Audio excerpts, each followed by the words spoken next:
عزت مآب وینر کمار سکسینہ صاحب، لیفٹیننٹ گورنر دہلی، قبلہ حافظ محمد جاوید صاحب اور دیگر معزز علماء کرام، ائمہ اعظام، مؤذنین، دانشوران قوم و ملت، ہم سب کے لیے یہ سعادت کی بات ہے کہ ہمارے درمیان ہمارے اس صوبے کے مکھیا اور ذمہ دار اور ہم سب کے سرپرست کی حیثیت سے جو اپنا ایک رول پلے کرتے ہیں، محترم وینر کمار سکسینہ صاحب ہم سب کی ایک چھوٹی سی دعوت پر یہاں تشریف لائے ہیں، میں ان کا اپنی جانب سے، محترم حافظ صاحب قبلہ کی جانب سے اور تمام ائمہ اور مؤذنین اور دانشوران قوم و ملت کی جانب سے میں آپ کا تہہ دل سے استقبال اور خیر مقدم کرتا ہوں۔ اور سر، ہم لوگ آپ کے انتظار میں صبح سے پلکیں بچھائے ہیں، اور جب آپ تشریف لائے تو میں یہ سمجھتا ہوں کہ رگھوپتی سہائے فراق پوری نے یہ کہا ہے کہ اے اہل ادب آؤ یہ جاگیر سنبھالو، کہ اے اہل ادب آؤ یہ جاگیر سنبھالو کہ میں مملکت لوح و قلم بانٹ رہا ہوں۔ محترم مہدی صاحب کی شخصیت گناگو صفات کی حامل، آپ جب گفتگو کرتے ہیں تو ہمیشہ ایسا محسوس ہوتا ہے کہ آپ کی زبان مبارک سے پھول جھڑتے ہیں۔ وہ جب اردو بولتے ہیں تو صرف اردو بولتے ہیں، ہندی بولتے ہیں تو صرف ہندی بولتے ہیں۔ آپ کی طلاقت لسانی کا تذکرہ ہر خاص و عام کی زبان پر رہتا ہے۔ آپ کی سب سے بڑی خوبی یہ ہے کہ جب سے وہ ہمارے صوبے کے لیفٹیننٹ گورنر کی حیثیت سے وہ یہاں تشریف لائے ہیں، اس وقت سے گورنر ہاؤس کو، راج نواس کو انہوں نے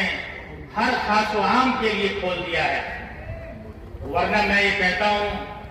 کہ 20 سال سے میں بھی ہوں، 40 سال سے ہمارے یہ معزز علماء اور ائمہ یہاں پر تشریف رکھتے ہیں۔ بہت سارے ایسے لوگ بھی ہیں جنہوں نے راج نواس کا گیٹ تک نہیں دیکھا۔ میں سمجھتا ہوں کہ ایک خادم قوم و ملت کے لیے یہ سب سے بڑی سعادت کی بات اور انتہائی خوشی کا مقام ہے کہ آپ نے اس کام کو اتنی آسانی کے ساتھ کر دیا، کہ یہی وجہ ہے کہ جب ہم لوگوں کے ساتھ مسائل پیش آئے، ہمارے اوپر جب پریشانیاں آئیں، تو ہم نے محترم الحاج قبلہ حافظ جاوید صاحب کی خدمت میں حاضری دی۔ اور سر، میں آپ کے سامنے ایک بات اور میں تذکرہ کرنا چاہتا ہوں کہ اسی دہلی کے اندر بڑے بڑے لوگ ایسے ہیں جن کا ارباب اقتدار سے ڈائریکٹ پردھان منتری سے رشتہ ہے اور تعلق ہے، لیکن لوگ اپنے رشتے کو اور تعلق کو صرف اپنی ذاتی مفاد کے لیے استعمال کرتے ہیں۔ میں ان تمام علماء کی ذمہ داری کی موجودگی میں ذمہ داری کے ساتھ میں یہ بات کہنا چاہتا ہوں کہ محترم حافظ صاحب قبلہ کی سب سے بڑی خوبی یہ ہے کہ جہاں بھی ان کے تعلقات اپنی ذات کے لیے نہیں بلکہ اپنے چاہنے اور ملنے جلنے والوں کی جب بھی کوئی پریشانی انہوں نے سنی، اور اقتدار کی خدمت میں حاضری دی، یہ مسئلے ہیں، ان مسئلے کو آپ کو حل کرنا ہے۔ مجھے بہت اچھی طرح یاد ہے کہ جب تقریباً 25-30 لوگ ائمہ اور مؤذنین کے قافلے کے ساتھ حافظ صاحب قبلہ آپ کی خدمت میں تشریف لے گئے تھے، جبکہ اس وقت 15 مہینے سے ہم لوگوں کی سیلری نہیں ملی تھی اور امید بھی نہیں تھی، تو اس وقت حافظ صاحب نے آپ کی خدمت میں عرض کیا تھا اور میں موجود تھا، مفتی قاسم صاحب قاسمی بھی یہاں تشریف رکھتے ہیں، یہ بھی موجود تھے، اور آپ نے جب یہ بات سنی تو محترم گورنر صاحب بہت متحیر ہوئے اور انہوں نے کہا کہ اتنے دن سے سیلری نہیں ملی ہے، اور برجستہ جملہ یہ تھا کہ آخر آپ کا کام کیسے چلتا، گھر کیسے چلتا ہے۔ یہ ایک بہت ایک فکرمندی کی بات ہے کہ ایک ذمہ دار کے دل میں جب یہ بات ان کی خدمت میں پہنچی تو انہوں نے اپنے دل سے جو بات نکالی وہ یہ جملہ تھا کہ آخر آپ کا گھر کیسے چلتا ہے، اور اس کے بعد انہوں نے یہ ارشاد فرمایا کہ آپ مجھے صرف 15 دن کا ٹائم دیجئے، لیکن میں ایک وعدہ آپ سے لوں گا کہ آپ کسی سے اس ملاقات کی اطلاع مت دیجیے گا۔ اور ہم لوگوں نے یہی کیا کہ ہم نے کسی کو اس کی اطلاع نہیں دی، اور 17ویں دن ہم لوگوں کے اکاؤنٹ میں 5 مہینے کی سیلری آنی شروع ہو گئی۔ میں یہ سمجھتا ہوں کہ یہ معجزے سے کم نہیں ہے جو آپ نے کر کے دکھایا ہے۔ سر، میں انہی چند باتوں کے بعد آپ سے اخیر میں آپ کا استقبال اور خیر مقدم کرتے ہوئے اخیر میں یہ بات عرض کرنا چاہتا ہوں اپنے تمام ان بزرگوں کی جانب سے، اور خاص طور سے حافظ صاحب قبلہ کے قدموں میں رکھتے ہوئے، کہ ہم لوگوں کی جو سیلری ہے میں یہ سمجھتا ہوں کہ اسے بولتے ہوئے بھی شرم آتی ہے، اور اس درد کو اور کرب کو آپ سے زیادہ بہتر کوئی نہیں سمجھ سکتا کہ ایک امام کی سیلری، تنخواہ اور وظیفہ 18,000 اور ایک مؤذن کی 16,000۔ سر، میں یہ سمجھتا ہوں کہ اگر آپ نے توجہ دے دی اور آپ نے اس کا نوٹس لے لیا تو یہ وہ مسئلہ ہے کہ جو بغیر کسی ہنگامے اور شور کے اتنی آسانی سے حل ہو جائے گا کہ جس کی دوسرے لوگ امید اور توقع بھی نہیں کر سکتے ہیں۔ میں انہی چند باتوں کے بعد سر آپ کا بار دیگر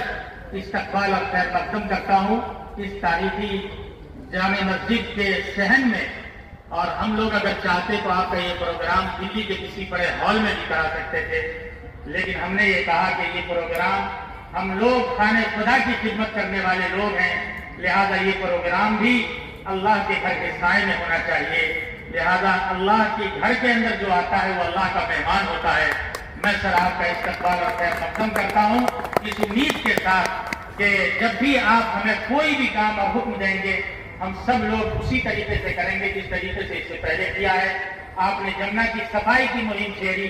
ہم لوگوں نے اس میں بڑھ چڑھ کے حصہ لیا، اور ممبر سے ہم نے آواز بلند کی اور لوگوں کو اس کی تلقین کی، لوگوں نے اس میں بہت اہم کردار ادا کیا،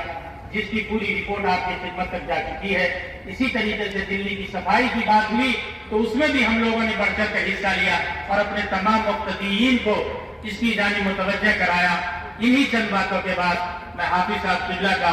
بہت ممنون و مشکور ہوں، اور اس دعا کے ساتھ کہ اللہ پاک گورنر صاحب کو کی عمر میں برکت دے اور سلامت رکھے، اور حافظ صاحب کو صحت و سلامتی عطا فرمائے۔ آمین۔ وآخر دعوانا ان الحمدللہ رب العالمین۔ بہت شکریہ۔